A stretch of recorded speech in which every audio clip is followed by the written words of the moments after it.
ขอนอบน้อมแด่พระรัตนตรัยพระผู้มีพระภาคเจ้าพระองค์ใดเป็นผู้ตรัสรู้ชอบด้วยพระองค์เองขอนอบน้อมพระผู้มีพระภาคเจ้าพระองค์นั้นสวัสดีท่านผู้ฟังที่เคารพทุกท่านครับผมผู้จัดผู้ดำเนินรายการอยู่วัดพระนอนขอนม่วงตำบลดอนแก้วอำเภอแม่ริมจังหวัดเชียงใหม่ซึ่งอุปการีชนผู้ที่อันเป็นที่รักยิ่งปิโยผู้ที่เป็นที่รักของลูกหลานได้จากไปตั้งศพบำเพ็ญกุศลไว้ที่วัดพระนอนขอนม่วงตำบลดอนแก้วอำเภอแม่ริมจังหวัดเชียงใหม่ตั้งแต่เมื่อวานนี้เป็นต้นไปจนถึงวันที่29มิถุนายนวันเสาร์ก็จะชาปนกิจศพของแม่วินวลสำริดซึ่งท่านจากไปด้วยวัย95ปีกับ4เดือนนะครับแน่นอนแล้วครับทุกคนมีพ่อมีแม่ก็พ่อแม่เมื่อถึงคราวก็จากไปบางท่านก็จากไปด้วยวัยต่างๆกันบางท่านก็ปานกลางบางท่านก็อายุยังน้อยอยู่ก็จากไปก็มีและนี่คือบทสุดท้ายฉากละครสุดท้ายที่ท่านได้มาเป็นตัวละครหนึ่งในโรงภาพยนตร์โรงละครใหญ่แห่งนี้ซึ่งก็เป็นธรรมดาผมทำใจไว้แต่นานแล้วนะครับว่าคนเราต้องมีการจากไปเป็นธรรมดาแต่ว่าก็อดคิดไม่ได้อดคิดถึงท่านไม่ได้ครับก็ต้องทำใจด้วย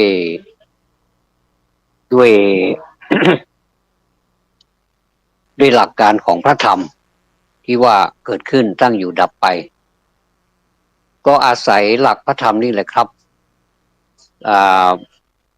เป็นเครื่องกล่อมเกลากล่อมเกลี้ยงเลี้ยงดูชีวิตเลี้ยงดูจิตใจนะครับชีวิตนี้เลี้ยงได้ด้วยอาหารซึ่งทุกคนจะต้องรับประทานเข้าไปข้าวน้ำทุกคำทุกหยดเราต้องกินอาหารเข้าไปแล้วก็ยังชีวิตเราอยู่ได้โดยไม่เป็นอะไร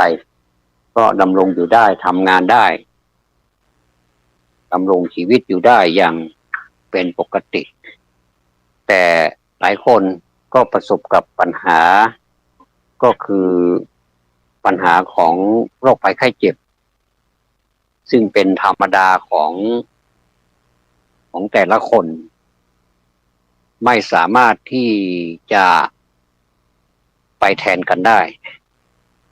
ความทนทุกข์ทรมานจากโรคภัยไข้เจ็บต่างๆนั้นก็แตกต่างกันออกไปบางท่านก็หลายท่านนะครับก็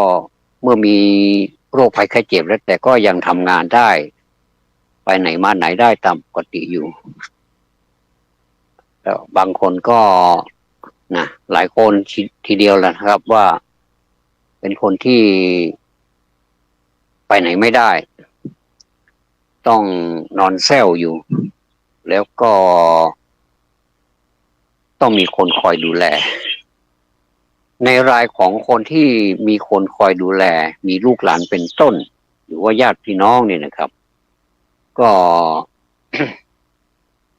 บางท่านก็ได้รับการดูแลเป็นอย่างดีนะเป็นอย่างดีเลยดูแล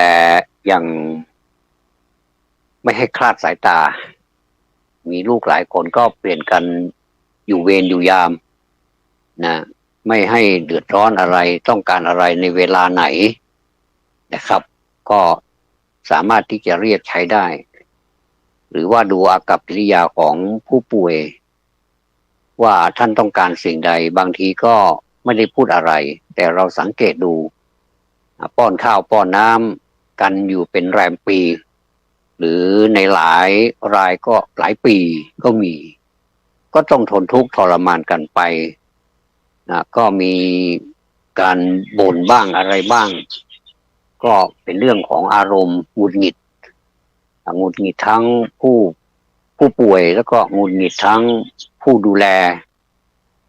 อันนี้ต้องทำใจนะครับก็ต้องใช้หลักพระพุทธเจ้าอีกนะครับว่าขันติความอดทนนะผู้ป่วยเขาก็ไม่ได้ตั้งใจที่จะมาทำให้เราไม่สบายด้วย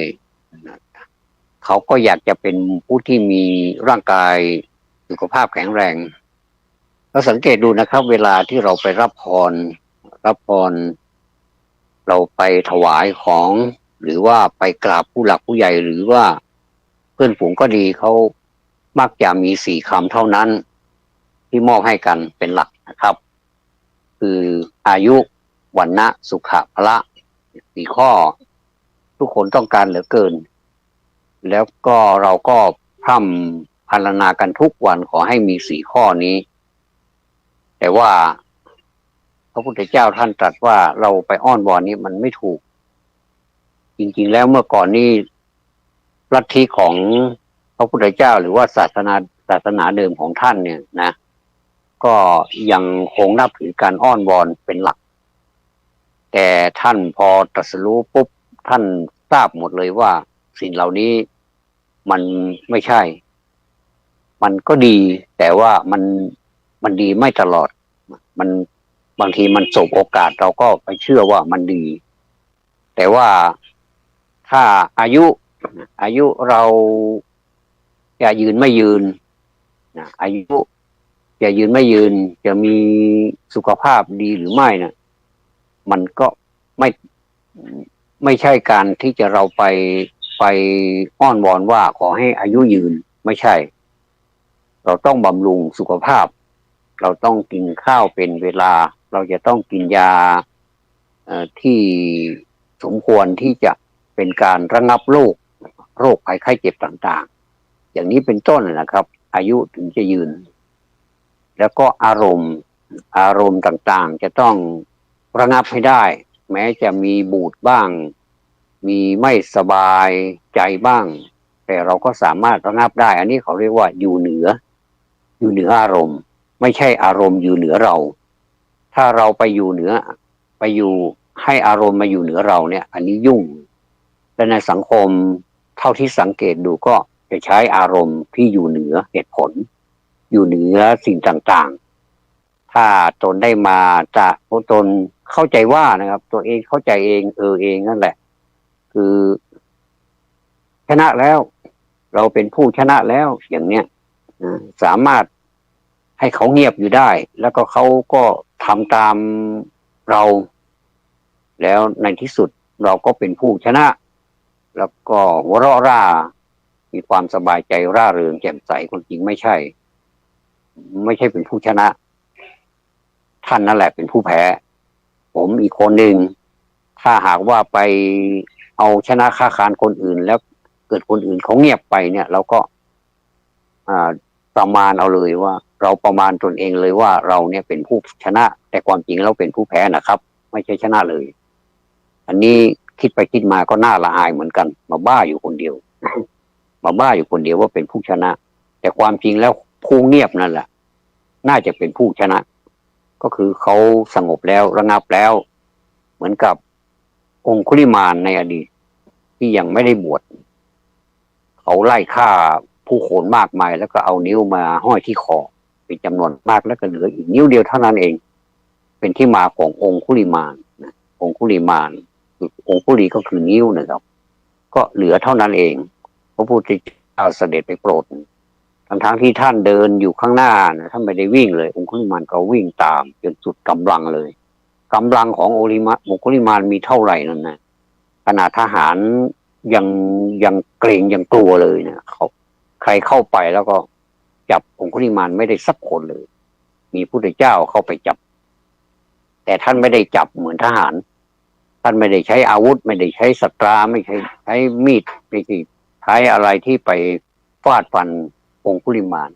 แต่ใช้วาจานี่แหละนะใช้เหตุผลใช้วาจาของท่านเนี่ยนะคุลิมานท่านทำไมไม่หยุดพระพุทธเจ้าก็ตรัสว่าเราหยุดแล้วแล้วองคุลิมานก็บอกว่าท่านนี่เป็นผู้มดเท็จเป็นผู้ไม่มีสัจจาวาจาอะไรเลยหยุดแล้วทำไมต้องวิ่งเราไม่ได้วิ่งอะไรไปไหนเนี่ยแล้วก็ท่านน่ะสิไม่หยุดพระพุทธเจ้าว่าให้องคุลิมานว่าท่านนั่นแหละยังไม่หยุดเขาก็ฉุกคิดเลยไว้ทำไมเราก็วิ่งกันเต็มกำลังแล้วทำไมมาหาว่าเราไม่หยุดท่านก็เดินอยู่ข้างหน้าเนี่ยนะท่านก็นิ่งอยู่ข้างหน้าเนี่ยแต่ว่าองคุลิมานเข้าใจว่าพระพุทธเจ้านี่วิ่งหนีท่านต่างคนก็เร่งสปีดเต็มที่เลยนะองคุลิมานนะไม่ใช่ต่างคนองคุลิมานก็เร่งสปีดเต็มที่แต่ไม่ทันสักทีเลยอันนี้เป็นเพราะพุทธานุภาพตามตำนานว่าอย่างนั้นนะครับก็วิ่งไม่ทันก็หยุดเดี๋ยวนี้หยุดแล้วทำไงทำอะไรต่อไปก็จะฆ่านะสิฆ่าแล้วก็เอานิ้วมือไปเอาไปให้อาจารย์เราจะสำเร็จแล้วนี่นะองคุลิมานโดนล้างสมองโดนเสี้ยมพวกที่เป็นเพื่อนเป็นฝูงที่อิจฉาตาร้อนองคุลิมานเพราะองคุลิมานเป็นผู้ฉลาดมีไหวพริบปฏิภาณมีบารมีมากว่างั้นเถอะนะครับก็ในที่สุดก็วิ่งไม่ทันก็เลยเหนื่อยหอบก็นั่งอยู่ตรงนั้นเลยว่าเราไม่ไหวแล้วแล้วก็ท่านพระพุทธเจ้าท่านก็พูดให้ฉุกคิดว่าเราหยุดแล้วแต่ท่านน่ะที่ยังไม่หยุดก็มาคิดดูเราไม่หยุดอะไรเราก็เร่งสปีดเต็มที่ทำไมเราไม่ทันท่านยังไม่หยุดทำบาปเลยแค่นั้นแหละครับองคุลิมานสว่างเลยตาของท่านนี่สว่างเลยทั้งตาในแล้วก็ตานอกทีแรกตานอกนี่ขวางมากถ้าเราดูแล้วเหมือนกับถ้าน่าจะประมาณยักษ์อะไรเนี่ยนะครับประมาณยักษ์ที่จะกินเลือดกินเนื้อที่อยากฉีกคนฉีกมนุษย์สามารถเอามนุษย์อยู่ในกำมือได้เนี่ยยักษ์ใหญ่โตขนาดไหนเนี่ยเอามาอยู่ในอุ้งมือแล้วก็กินแบบขนมเลยแบบอร่อยไปเลยเนี่ยนะอร่อยล้ำเนี่ยนะอันนี้คืออาหารของยักษ์องคุลิมานก็เหมือนกันนะน่าจะประมาณว่าพระพุทธเจ้านี่คือธรรมดาก็จะเอามาใส่ในอุ้งมือเหมือนยักษ์แล้วก็จะกินอย่างขนมอร่อยนะแล้วก็ดูลักษณะอาการแล้วคนนี้ไม่ใช่คนธรรมดาคือนุ่งเหลืองห่มเหลืองเนี่ยแล้วก็น่าจะง่ายนะแต่เขาคิดเองนะเข้าใจเอาเองว่าน่าจะง่ายจะกินพระพุทธเจ้าจะสยบให้ได้ในที่สุดมาใครล่ะเป็นผู้สยบนะครับองคุลิมานนั่นแหละสยบทิ้งหมดเลยแล้วก็ฟังพระพุทธเจ้าสอนไม่มากหรอกนะครับสอนไม่กี่ประโยคแล้วก็ขอบวชแล้วก็ท่านจงเป็นภิกษุมาเถิดอะไรประมาณนี้ท่านทำมาเรากล่าวนี้แล้วเนี่ยท่านจงประพฤติพรหมจรรย์ให้ถึงที่สุดเถิดองคุลิมานก็กลายเป็นพระไปในที่สุดอันนี้แหละนะครับมันอยู่ที่อารมณ์ถ้าอารมณ์ของเราประมาณไหนในขณะที่สถานการณ์หรือว่าคนที่ก่อเรื่องขึ้นมาอาจไม่ใช่เราก็ได้หรือว่าอาจจะเป็นเราก็ได้ไอ้เรานี่แหละตัวดีแหละเข้าข้างตัวเองนะว่าเรานี่เป็นฝ่ายถูกเขาเป็นฝ่ายผิดต่างคนก็ต่างชี้กันไปก็ชี้กันมาหาผู้ที่ผิดไม่ได้สักทีเลยตัวเองก็ว่าตัวเองถูกอีกฝ่ายก็ว่าตัวอีกฝ่ายถูกอีกฝ่ายหนึ่งก็บอกว่าเราไม่ได้ผิดหรอกแต่เราถูกอะไรประมาณเนี้ยมันก็เลยมันไม่ลงเลยไม่ลงตัวก็กลายเป็นทะเลาะกันไปทะเลาะกันมาเป็นวิวาทกรรมโต้กันไปก็โต้กันมาก็เลยเดือดร้อนกันใหญ่โตไปเลยเมื่อก่อนนี้ คิดว่าในระดับของครัวเรือนในระดับของครอบครัวเนี่ยเป็นเล็กๆหรือต่อให้ใหญ่ที่สุดก็คือแค่หมู่บ้านแค่นั้นเองวิวาทะแต่ตอนนี้มันขยับขยายไปใหญ่โตแล้วเป็นระดับประเทศระดับโลกไปแล้วต่างคนก็ต่างไม่ยอมกันต่างคนก็ต่างมีความถูกแล้วก็มีอำนาจใช้อำนาจวาสนาหรือว่าบารมีของตนข่มเหงผู้อื่นหรือไม่ได้นึกถึงความถูกต้องไม่ได้นึกถึงสัพเพสตตาเลยสัพเพสตตาเราก็มีนะสัพเพสัตตาเอาเวลาโหนตูนะก็สัตว์ทั้งหลายทั้งปวงที่เป็นเพื่อนทุกข์เกิดแก่เจ็บตายทั้งหมดทั้งสิ้นจงเป็นสุขเถิดอย่าได้มีเวรซึ่งกันและกันเลยอย่างนี้เป็นต้นนะครับเราได้แต่พร่ำพรรณนากันหรือเปล่าแต่เราไม่ปฏิบัติมีแต่ปริยัติแต่ยังไม่ถึงขั้นปฏิบัติทีนี้เรามาก่อตั้งกันใหม่เรามาเริ่มกันใหม่นะครับสตาร์ทกันใหม่เลยว่าเรามีปริยัติมีการเรียนแล้วเราก็จะมีการปฏิบัติด้วยปฏิบัติดูเหมือนจะยากนะครับแต่ว่าถ้าเรามีทางแล้วเราสามารถรู้จุดหมายปลายทางว่าตรงนั้นที่เราจะเดินไปมันระยะทางมันเท่าไหร่เราก็สามารถที่จะประเมินได้มนุษย์เก่งจะตายมนุษย์นี้สามารถประเมินได้สามารถทักทายหรือว่าเขาเรียกว่าประเมินฟ้าฝนได้ว่าฝนจะตกกี่วันและจะเกิดน้ำท่วมบริเวณไหนบ้างให้ประชาชนระแวดระวังให้ประชาชนได้ตื่นตัวอยู่เสมออย่าไปชะล่าใจว่ามันจะไม่มีอุทกภัยหรือว่าภัยอันเกิดขึ้นจากธรรมชาติเนี่ยนะไม่ว่าจะเป็นไฟเป็นน้ำเป็นลมเป็นอะไรก็ตามที่เป็นภัยที่มาแบบไม่รู้ตัวอันนี้ก็สามารถที่จะประเมินได้เราก็ประเมินได้เหมือนกันมนุษย์เนี่ยเราก็ประเมินได้เราเป็นพุทธศาสนิกชนเราก็สามารถประเมินได้ว่าเรารู้เท่านี้แล้วก็ปฏิบัติเท่านี้แล้วมันจะเกิดอะไรขึ้นกับชีวิตเราเนี่ยมีความสุขนะครับสำหรับคนที่ประเมินหลักการที่ได้เรียนมาเราประเมินสมมุติว่าเราจะเอาเรื่องของหิริโอตตัปปะหิริคือความละอายแก่ใจเรารู้แล้วใช่ไหมโอตตัปปะความเกรงกลัวต่ออะไรเราก็อธิบายไปเราก็รู้ละความละอายต่อบาปมันคืออะไรเนี่ยนะเราก็สามารถที่จะแยกแยะออกมาได้เมื่อแยกแยะออกมาได้แล้วมันน่ากลัวขนาดไหนมันให้ผลประมาณไหนมันทรมานไหมอะไรนี่แล้วก็เห็นตัวอย่างกันเยอะแยะไปหมดเลยว่ามันทรมานขนาดนี้อย่างน้อยที่สุดเรายังไม่ได้เห็นนรกอย่างที่มีอยู่ในคำสอนแต่ว่านรกที่เราเห็นกันเห็นกับตาเนี่ยเราก็อยู่ในโลกของมนุษย์นี่แหละเห็นกันอยู่เนี่ยแล้วก็สามารถดึงตัวนี้มาเปรียบเทียบได้ว่านี่คือนรกและสวรรค์แล้วมีไหนสวรรค์ก็อยู่ในเมืองมนุษย์นี่เหมือนกันบ้านอยู่มีบ้านดีมั่นคงมีเครื่องไม้ใช้สอยครบครันมีรถมีอะไรตลอดไปถึงมีผู้สามีภรรยามีบุตรธิดาก็สมใจทุกอย่างเงินก็มีจะทำบุญตอนไหนก็ได้จะทำอะไรก็ได้อย่างเงี้ยอันนี้เนี่ยเป็นพื้นฐานธรรมดานะครับยังไม่พิเศษอะไรหรอกนะ อย่างนี้เขาเรียกว่าสวรรค์หรือนรกครับคำถามคำตอบที่ได้ก็คือสวรรค์ก็อยู่ในมนุษย์นี่แหละนะนรกก็อยู่ในมนุษย์นี่แหละนะแต่ถ้าเราสาวไปถึงว่านรกเนี่ยเราจะต้องตายก่อนใครจะไปสู่สวรรค์ใครจะไปสู่นรกเดี๋ยวเขาก็ทำหน้าที่ของเขาเองเนี่ยอันนี้ถ้าอย่างนี้เราไม่ตื่นตัวเราก็เอากันเห็นเลยนะว่าวันนี้เราไปเจออะไรมาบ้างเจอคนคุยขยะกินไหมเจอคว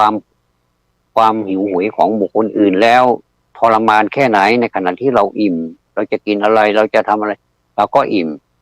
นะครับเราก็สามารถประเมินได้เลยว่าแล้วที่เราว่าทำไมสบายอย่างนี้แล้วอีกคนหนึ่งทำไมมันไม่สบาย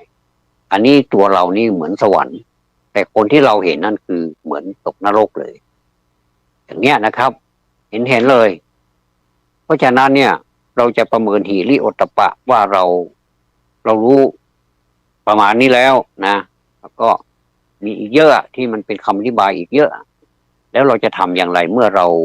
ามีคุณสมบัติสองข้อมีคุณธรรมสองข้อนี้แล้วเราจะปฏิบัติอย่างไรก็ปฏิบัติให้มันเหมือนกับชื่อและคำแปลนะหิริความละอายแก่ใจเราก็ต้องละอายแก่ใจใช่ไหมครับอันนี้ผมพูดเป็นกลางแล้วผมอาจจะไม่วิเศษไม่วิโสอะไรกว่าคนอื่นนะแต่เรามาพูดเอามาสนทนาธรรมะนี่เราต้องพูดธรรมะเป็นกลางธรรมะนี่ดีที่สุดแต่ส่วนคนจะเอาไปปฏิบัติได้นั่นก็เป็นอีกเรื่องหนึ่งเราเป็นผู้ถ่ายทอดอีกคนหนึ่งฟังเขาก็จะฟังได้เข้าใจเขาไปทำก็ได้ของเขาเองไม่ได้เป็นของเรามันเป็นของปัจจตังนะครับคือของใครก็ของมันแบ่งใครก็ไม่ได้จะให้จนโอ้แทบใจจะขาดก็ให้ไม่ได้ใจจะขาดแล้วเนี่ยไม่ได้มันต้องทำเองบุญก็เหมือนกันบุญถ้าคนอื่นเขาทำเขาก็ได้ของเขากินข้าวเขาก็อิ่มของเขาเองเราไปนั่งเฝ้าดูเขาแล้วก็ไปกลืนน้ำลายอ่ะหิวนะอยากกินนะเราก็หามากินเหมือนเขาสิมันถึงจะได้กินหรือไม่ก็ขอกินกับเขาด้วยเลยการขอกินนี้เป็นลักษณะของการอนุโมทนานะครับไม่ได้เสียศักดิ์ศรีแต่ประการใดเช่นคนหนึ่งทำบุญ300ไม่ว่าจะทำบุญอะไรก็ตาม300 บาทด้วยใจอันบริสุทธิ์จริงๆเขาทุ่มเทเขาตั้งอกตั้งใจทำบุญนะอะไรสักอย่างหนึ่ง300 บาทแต่เราไปกับเขาด้วยแต่เราไม่ได้ร่วมกับเขาสักบาทเลยถามว่ามันจะได้บุญไหมได้นะครับมันจะมีหลักการของมันอยู่อันหนึ่งก็คือปัตตานุโมทนาใหม่บุญสำเร็จด้วยการอนุโมทนาส่วนบุญนั่นไงคือในบุญกิริยาวัตถุ10 อย่างไม่ใช่3นะ3นี้น้อยไปเอา10 อย่างมีปัตตานุโมทนาใหม่บุญสำเร็จด้วยการอนุโมทนาส่วนบุญเราก็จะใช้คำสั้นๆแต่มีความหมายแล้วก็มีความสุขไปกับเขาด้วยก็คือสาธุหรือว่าจะเติมเขาไปหน่อยก็ได้อนุโมทามิอย่างนี้ก็แสดงว่าขอร่วมบุญด้วยดีแล้วที่ท่านทำบุญเราก็มีความสุขกับท่านด้วยอย่างเนี้ยถามว่ามีความสุขไหมครับมีนะครับทั้งที่ไม่ได้ทำสักบาทเลยแต่ก็ไม่แนะนำให้ทำแบบนี้บ่อยๆเพราะว่าถ้าเราไม่ลงมือทำเองเนี่ยมันก็แสดงความยินดีด้วยแต่ก็ไม่ใช่ว่าไม่ดีนะครับดีนะครับก็ถ้ามีเช่นนั้นแล้วเขาก็ไม่ได้นับเนื่องอยู่ในบุญกิริยาวัตถุ10 ประการนั่นเลยก็ใช้ได้นะครับแล้วก็สาธุดีแล้วนะครับอนุโมทามิแสดงความชื่นชมยินดีในบุญของผู้อื่นที่เขาทำนะครับอย่างเนี้ยหิริแล้วโอตตัปปะความเกรงกลัวในเมื่อเราเห็นเหตุการณ์เราในเมื่อเราเห็นตัวอย่างมากมายว่ามันคือความไม่ดีไม่งามทำแล้วเป็นทุกข์ทำแล้วเป็นสาเหตุของการขึ้นโรงขึ้นศาลทำแล้วเป็นเหตุของการติดตารางหรือว่าอย่างน้อยที่สุดคนก็ประณามอย่างน้อยที่สุดคนก็ดูถูกดูหมิ่นคนก็จงเกลียดจงชังอย่างเนี้ยอันนี้คือความเกรงกลัวต่อบาปเราก็ไม่ทำแล้วก็เว้นเสียอย่างนี้นะครับอันนี้ผมพูดตามธรรมะส่วนตัวผมเองจะทำได้หรือไม่นั้นผมก็ต้องไปพิจารณาตัวเองผมอีกทีนึงแต่ท่านผู้ฟังถ้าฟังแล้วเกิดความชื่นชมยินดีก็สาธุด้วยก็ได้นะครับอนุโมทนาด้วยในคำพูดเพราะว่าธรรมะของพระพุทธเจ้านี่เข้าถึงไหนนั้นความเย็นก็ถึงที่นั่นทุกที่เลยนะครับไม่มีปัญหาเลยแต่คนที่มีปัญหาคือคนรับแค่นั้นเองธรรมะพระพุทธเจ้าพระพุทธพระธรรมพระสงฆ์ที่เป็นพระรัตนตรัยในทุกวันเนี่ยไม่มีปัญหานะครับใครว่าศาสนาเสื่อมไม่มีไม่ใช่ครับไม่ใช่โนเลยไม่ใช่ศาสนาเสื่อมแต่คนที่นับถือศาสนานั่นแหละเสื่อมจากอะไรไม่ใช่ว่าศาสนาเขาอยู่ดีๆเขาก็เสื่อมสลายไปไม่มีสลายก็จะอยู่คู่ฟ้าคู่ดินไปตลอดและทำไมต้องว่าเสื่อมด้วยไม่ใช่คนที่นับถือนั่นแหละนับถือผิด แล้วก็เสื่อมและอีกอย่างหนึ่งประเพณีแต่ประเพณีนี้บางทีก็สำคัญเลยนะประเพณีบางอย่างมันก็ถือว่าดีมากๆเพราะว่ามันเป็นหลักสามารถที่จะเกาะเกี่ยวจิตใจให้เราได้อ่อนน้อมได้มีความประพฤติที่ดีสลายพฤติกรรมต่างๆที่มันไม่ดีที่เรียกว่าเอาแรงๆเลยก็คือนิสัยไม่ดีนิสัยไม่ดีเหล่านี้นะครับธรรมะย่อมเข้าไปสลายได้โดยที่ไม่ต้องใช้สัตราวุธแต่ใช้ธรรมาวุธก็คือใช้อาวุธเป็นธรรมไม่ได้เดือดร้อนแบบนิ่มๆและก็ไม่ต้องไปลงทุนลงแรงอะไรมากอย่างที่คนเข้าใจว่าจะต้องทำอย่างนี้ก่อนนะถึงจะได้กุศลถึงจะได้บุญถ้าเราไม่มีอะไรเนี่ยเราก็ไม่สามารถปฏิบัติธรรมได้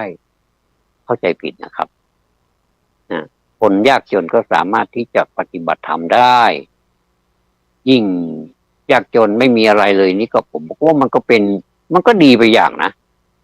เพราะหนึ่งเราก็ไม่ต้องไปกังวลว่าทรัพย์สมบัติเราจะถูกโลภจะถูกโกงไม่แล้วก็มีแค่พอประมาณ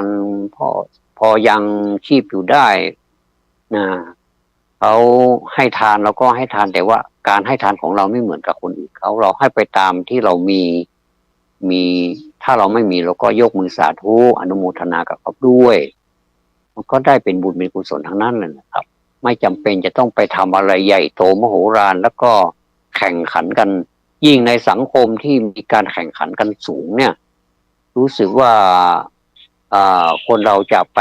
เอาใจไปจดจ่อในสิ่งที่ตัวเองคิดว่ามันทำใหญ่แล้วอีกคนหนึ่งอะใหญ่ยังไม่พอหรอกมันต้องฆ่านี่สิถึงจะใหญ่พอนี่ไงล่ะเห็นไหมเนี่ยก็เลยให้มันใหญ่กว่าและคนที่ใหญ่ต่อมาอีกก็จะใหญ่ให้ใหญ่กว่าแล้วมันจะมีสิ้นสุดไหมเนี่ยมันก็จะไม่มีสิ้นสุดนะแต่ธรรมะพุทธเจ้านี่ใครที่ปฏิบัติได้เนี่ยเรายินดีด้วยนะใหญ่กว่าท่านก็มีพระอริยเจ้าทั้งหลายนี่ก็มีขั้นมีตอนมีชั้นเหมือนกันนะครับท่านก็คือมีชั้นโสดาก็ไปจนถึงอรหันต์เนี่ยก็เป็นขั้นเป็นตอนเหมือนเป็นขั้นบันไดขึ้นไปเนี่ยเราจะไปอิจฉากันทำไมนะก็ดันกันขึ้นไปสาธุกันเข้าไปให้กำลังอกกำลังใจกันไปจนถึงอรหันต์แล้วก็พากันพ้นจากบ่วงบาทของความเขาเรียกว่าอะไรเขาเรียกว่าความทุกข์วังวนของความวุ่นวายวังวนของความหิวกระหายวังวนของความโลภความโกรธความหลงเราเนี่ยนะตัณหาราคะเหล่านี้นะให้มันหมดสิ้นไปถ้าเรื่องได้เนี่ยไปถึงอรหันต์แล้วเนี่ยเราไม่ยินดีปรีดากันหรือครับทุกวันนี้เราคิดน้อยไปหรือเปล่าที่เราไม่ได้เอาเรื่องเหล่านี้เข้ามาเกี่ยวข้องหรือว่าเข้ามามีส่วนในการศึกษาสอนผู้สอนคนสอนศาสนิกชนเรามัวแต่วนอยู่กับการก่อสร้างหรือว่าสร้างแต่วัตถุกันจริงหรือไม่อันนี้ต้องถามตัวเองแล้วก็ไม่ต้องไปโกรธให้คนอื่นว่าทำไมมาพูดถึงเรื่องนี้เราให้ทานเป็นเรื่องของเราก็ถูกนะครับต้องขออภัยด้วยใครทำทานได้อย่างไรแล้วผมก็ต้องสาธุด้วยเหมือนกันไม่ใช่ว่าผมจะนิ่งเฉยได้เห็นถาวรวัตถุของผู้ที่มีเป็นเศรษฐีใจดีหรือว่าผู้ที่มีจิตศรัทธาร่วมกันสร้างเนี่ยสมมุติเนี่ย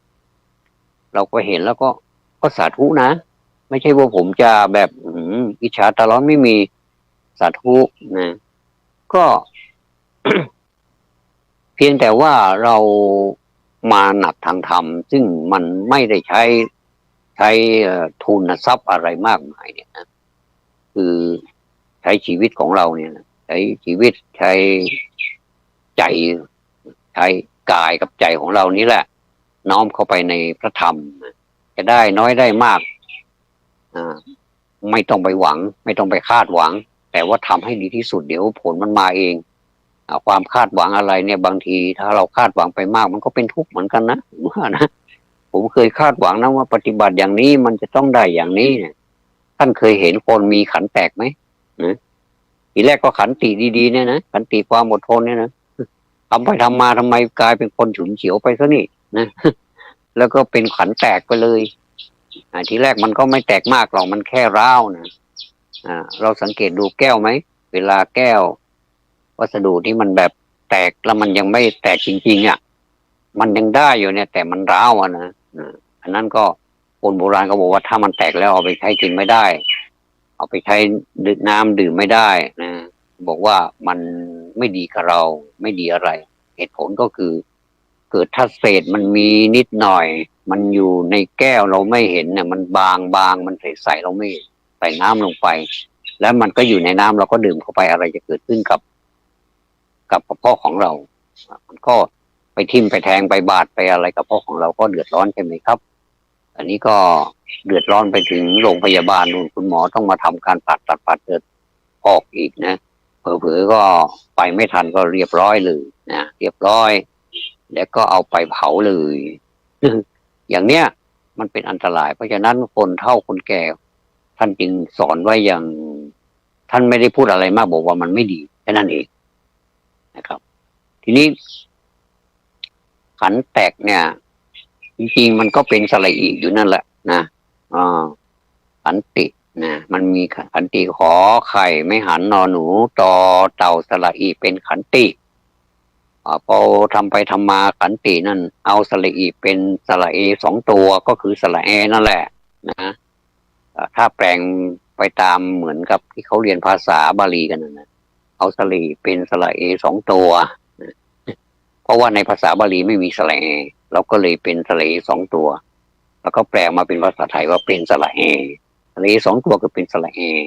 ถ้า3 ตัวแปลไม่ได้มันก็เป็นผีบ้าไปเลยนะก็เอามา2 ตัวก็เลยกลายเป็นสระเอแล้วก็ขันตินะเติมตัวกอไก่เข้ามาเอามาจากไหนก็ไม่รู้เลยอ่านใหม่จากขันติกลายมาเป็นขันแตกเมื่อขันมันแตกแล้วมันก็ใช้ไม่ได้ก็มีภูมิธรรมมีความรู้ได้เรียนผ่านศึกษาธรรมะมามากแต่มาทำขันติกลายเป็นขันแตก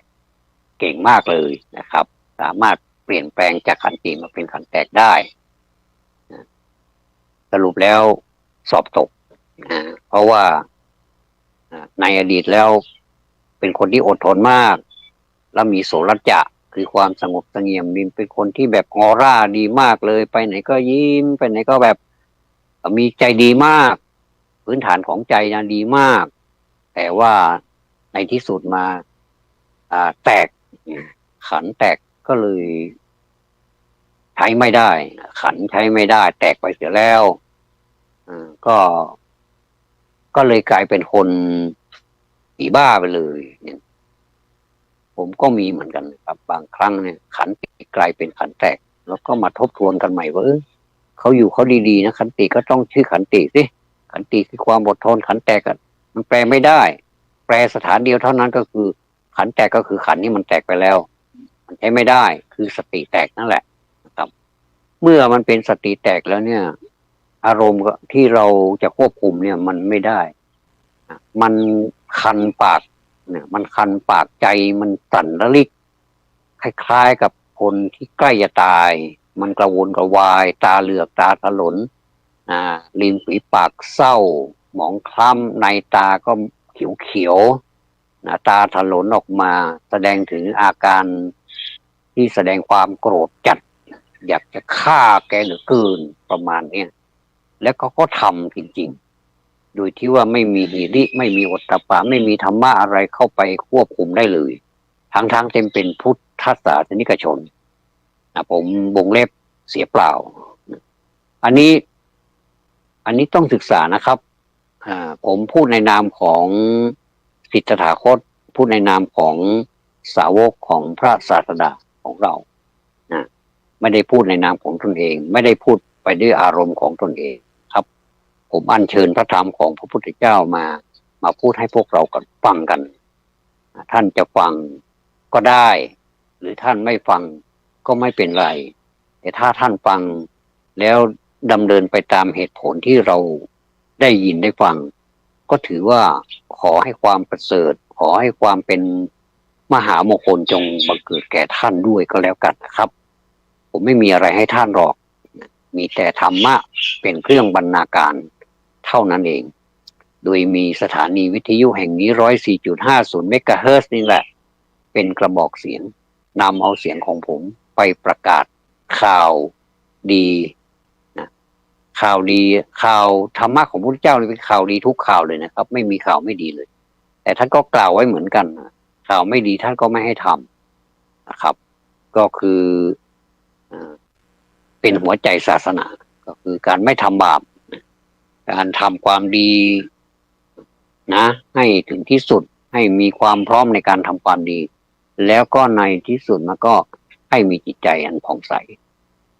นะ3 อย่างเท่านั้นเองง่ายๆแล้วก็ สุดท้ายก็คือมีอย่างเดียวก็คือความไม่ประมาทแค่นั้นเองคนเราถ้ามี3 อย่างนี้แล้วก็มีหัวใจครบถ้วนบริบูรณ์แล้วเนี่ยไม่กลัวตายนะครับหรือถึงจะตายวันนี้วันพรุ่งก็ช่างมันเถอะก็เพราะถือว่าเราเช่าเขามานานแล้วล่ะนะบางคนก็เช่ามา40 ปีก็จากไปแล้วก็แล้วแต่50 ปี60 ปี70 ปี80 ปี90 ปีนะถึงแม้ว่าจะอายุเกินนั่นไปเป็น100เป็นกี่ปีก็ช่างนะมันก็ในที่สุดมามันก็ถึงที่ตายเหมือนกันไม่ตายวันนี้มันก็ตายวันข้างหน้าเพราะฉะนั้นเราก็เตรียมตัวก่อนตายไม่ดีกว่าหรือนะผมก็มาพูดต่อหน้าสรีระของคุณแม่นี่แหละนะครับซึ่งตั้งอยู่ในศาลาด้านใต้นะภายในวัดพระนอนขอนม่วงต้องขอกราบขอบพระคุณท่านพระคุณเจ้า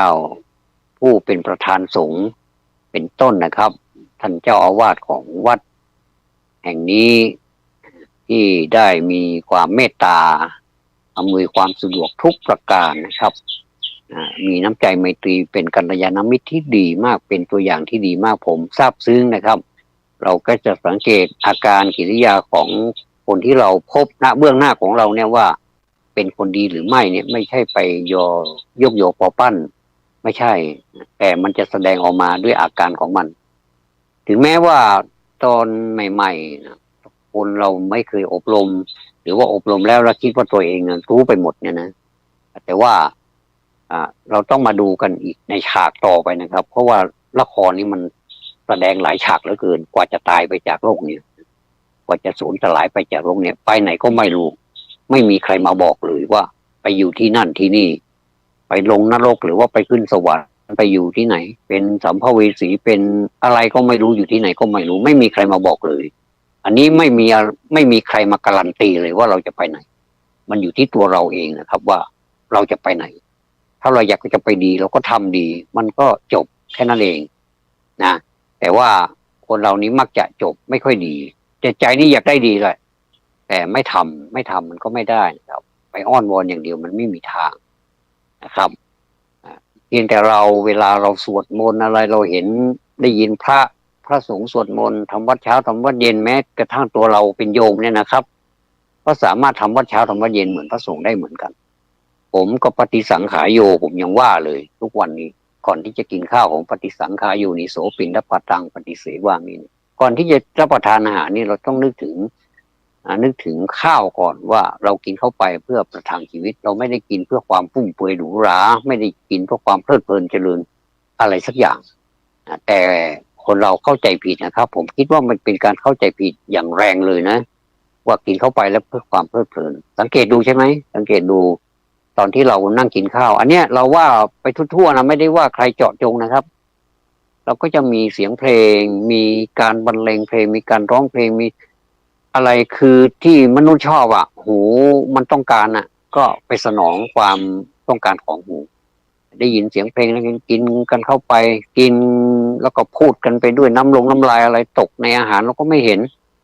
ยิ่งไปกินอะไรที่มันกินเข้าไปแล้วมันเกิดอาการที่ว่าคลองสติไม่อยู่นะยิ่งแล้วใหญ่เลยอันนี้พูดกันไม่รู้เรื่องใหญ่เลยดีไม่ดีก็เป็นทะเลาะวิวาทกันในวงและก็กลายเป็นวงแตก มันไม่ใช่แตกไปแล้วเดี๋ยวมันไปประสานได้ง่ายๆนะกลายเป็นความบาดหมางทะเลาะวิวาทกันไปนะบางทีผมก็ไม่อยากพูดเลยอันนี้มันโอ้โหมันล้ำไปล้ำไปถึงบรรพบุรุษโน่นเลยนะครับซึ่งคนสองคนทะเลาะกันแต่บุคคลที่สามไม่รู้เรื่องรู้ราวอะไรก็พลอยโดนหางเลขไปด้วยแล้วก็หนักด้วยนะนี่ผมว่ามันไม่ดีเลยสังคมไม่ดีเราจะกินอย่างพระได้ไหมไม่ต้องไป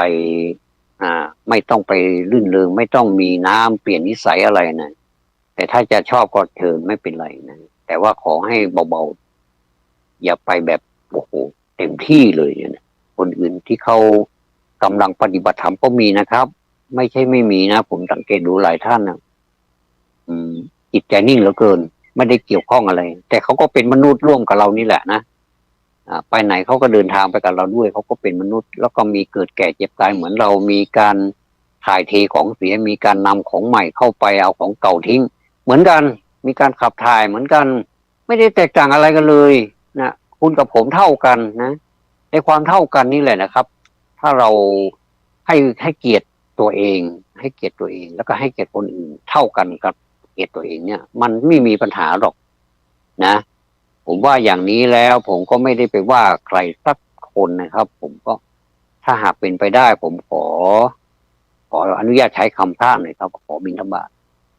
ให้เรามาประพฤติปฏิบัติตัวเองเสียใหม่ดีกว่าผมว่าจะดีกว่ามากๆเลยนะครับแล้วมีความสุขด้วยอ่าเมื่อสักครู่ใหญ่ๆนี่ผมพูดว่าใครจะไปนรกใครจะไปสวรรค์เราก็ไม่รู้เลยแล้วเขาไปแล้วเขาก็ไม่กลับมาเลยแล้วเราก็มาพูดกันเพื่อให้เจ้าภาพสบายใจก็เป็นหน้าที่ของโฆษกนะแต่ว่าผมว่าขอให้น้อยๆหน่อยก็ได้ผมว่าให้พูดเป็นกลางดีกว่าอย่าไปพูดให้มันโอเวอร์นักเลยว่าคนที่จากเราไปเนี่ยเป็นผู้ที่ดีวิเศษเหลือเกินขอให้ท่านไปสู่สุคติโลกสวรรค์ทำไมตอนที่เป็นคนยังไม่อวยพรให้กันอย่างนี้นะคงจะโหชื่นอุรานะสมอุราเหลือเกินไม่มีใครพูดเลยมีแต่คำที่สบถนะมีแต่คำที่มันแสลงแทงใจคนอื่นให้มีความทุกข์แล้วก็ตัวเองมีความสุขสบายเนี่ยอันนี้ไม่ใช่เลยไม่ใช่หลักการของพุทธศาสนาแต่ประการใดแต่มันเป็นแฝงเข้ามานะครับเหมือนกับเป็นเขาเรียกว่าเป็นกระสือที่แฝงเข้ามาอยู่ในร่างของมนุษย์ที่เป็นพุทธศาสนิกชนอันนี้ก็เราก็ไปคิดกันเองก็แล้วกันว่าเราเป็นแบบไหนนะครับโอ้45 นาที45 นาที9 โมง 45 นาทีเวลาผ่านไปอย่างเร็วมาก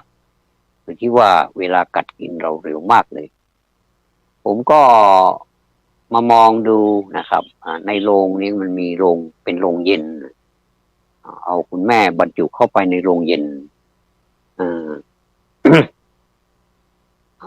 เราไปมองดูหน้าแล้วก็หน้าของท่านก็ต้องเปลี่ยนไปเป็นธรรมดาคนเราถ้าโดนเย็นเยอะๆจากหน้าที่เป็นอีกสีหนึ่งก็จะกลายเป็นอีกสีหนึ่งก็จะเหลืองก็ในที่สุดมาก็กระด้างเหมือนกับไอ้ก้อนน้ำแข็งเหมือนกับท่อนไม้นะครับมีบทหนึ่งนะครับว่าอจิรังวัตยังกายโยปทวิงอธิเสสติโทนะแล้วก็ท่านแปลว่าคนเราเนี่ยนะไม่จีรังยั่งยืนหรอกนะเหมือนกับท่อนไม้นะท่อนไม้ท่อนปืนที่เขาทิ้งเสียแล้วนี่ก็จะถึงการที่จะทำลายถ้าไม่เผาก็เอาไปทำอย่างอื่นซึ่งมันไม่มีประโยชน์อะไรท่อนปืนนี้เรายังสามารถเอามาจุดหุงต้มเอามาก่อแล้วก็หน้าหนาวนี่ก็ผิงไฟคลายความหนาวได้ในระดับหนึ่งทุกคนก็แฮปปี้ในเวลาผิงไฟแล้วแฮปปี้บ้านเราเนี่ยมีข้าวหลามนะใส่ข้าวหลามธรรมดานี่แหละใส่ข้าวเข้าไปแล้วก็แช่ไว้คืนนึงเอาเกลือใส่เข้าไปส่วนผสมของเกลือหน่อยนึง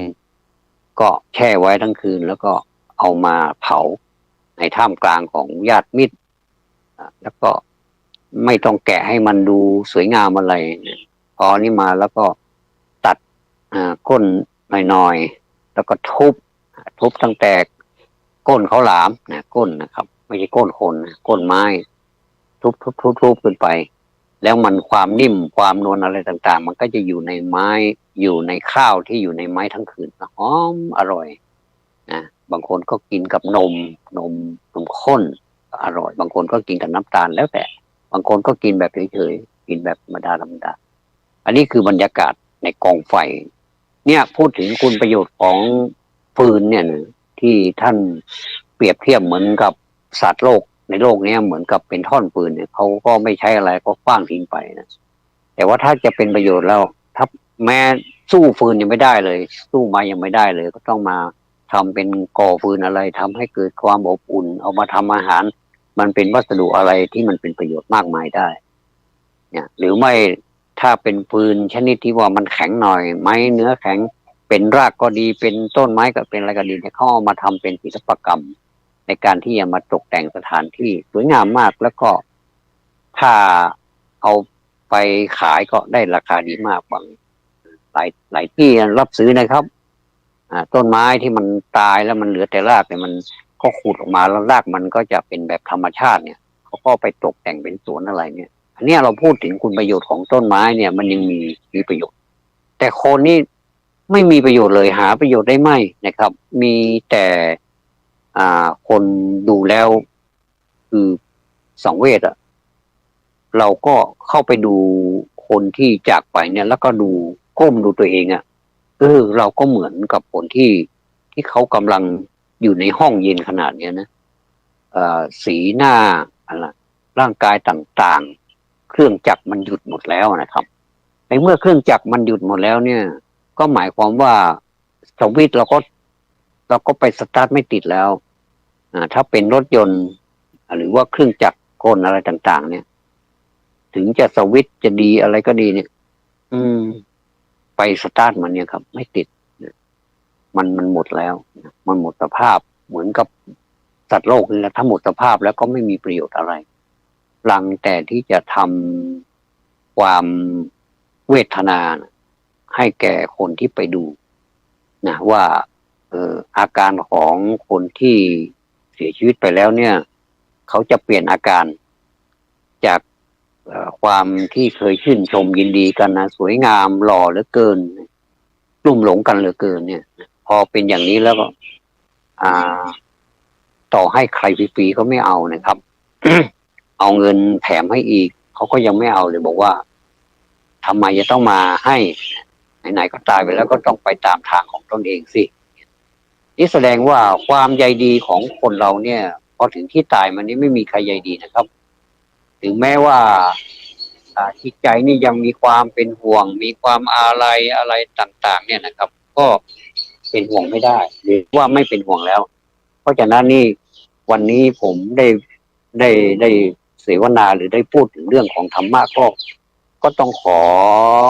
อบพระคุณทุกท่านที่เป็นกำลังใจให้ทั้งเป็นทุนทรัพย์ทั้งเป็นกำลังใจมามากมายทุกท่านเลยนะครับทุกเสียงทุกสายเลยที่มอบกำลังใจมาเนี่ยให้ผมมาเนี่ยผมรู้สึกซาบซึ้งในความปรารถนาดีของทุกท่านเลยนะครับขอความปรารถนาดีของทุกท่านนี้กลายเป็นบุญเป็นกุศลไปอุ้มชูไปอุดหนุนครอบครัวชีวิตการงานของท่านให้มีความสว่างไสวรุ่งโรจน์มีความนึกคิดปรารถนาสิ่งใดก็ขอให้ความปรารถนาสิ่งนั้นสมบูรณ์ด้วย